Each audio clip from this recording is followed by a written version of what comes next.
What's going on, everyone? It's your boy James, Grendel's Garage, and guys, the mighty Tekokara is back in business.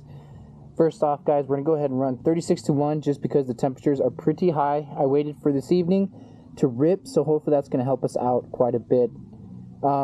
Guys, here we go. I spent a lot of time, a lot of effort on porting the Avenger 85. Not just that, as you guys know, we cut up the piston quite a bit, so that's going to be an interesting effect to see if we can lighten that up and get a little bit more go juice. We also ended up taking the Go Max pipe, chopping it, and welding on a new flange. So there's a little look into that. Welds are definitely getting better, guys. Not perfect, but definitely getting better, especially for welding the thicker, higher quality metal to the cheap, super thin stuff. So we'll go ahead and see how it goes. The thought process with that, guys, is I was going to have to either extend the pipe outwards to make it wrap around or shorten it. Shorting it is going to give us a better top end speed with the shorter header. That was the thought process. The only disadvantage to that is that pipe is so high up there that I got to really watch my legs for not burning them.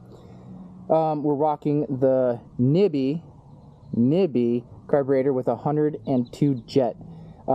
I'm going to be honest with you guys, I'm nervous, I'm excited. The good news is I did take it just for a super short test rip, just down and back to the nearest stop sign just to see how things were running. I was having some serious gas issue problems. Ended up being the float wasn't quite seated correctly, so went through, got that. That should be good to go. We're going with the 102 jet because the 105 that I had in it just before I did this was 4-stroking like a madman. And I'm going to tell you the truth, it sounded like gunshots going off.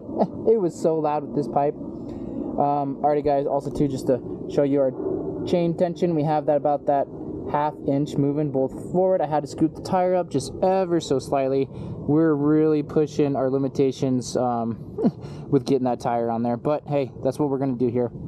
Are we going to rip hard? Yeah, I think we're going to give it the onion, just kind of see. That last run, it got pretty warm just because it was 105 degrees here. So tightened everything down. It doesn't appear that we have any leaks anywhere, which is amazing considering. I don't know, guys. Like I said, a lot of time and effort went into this, so I got my hopes super high.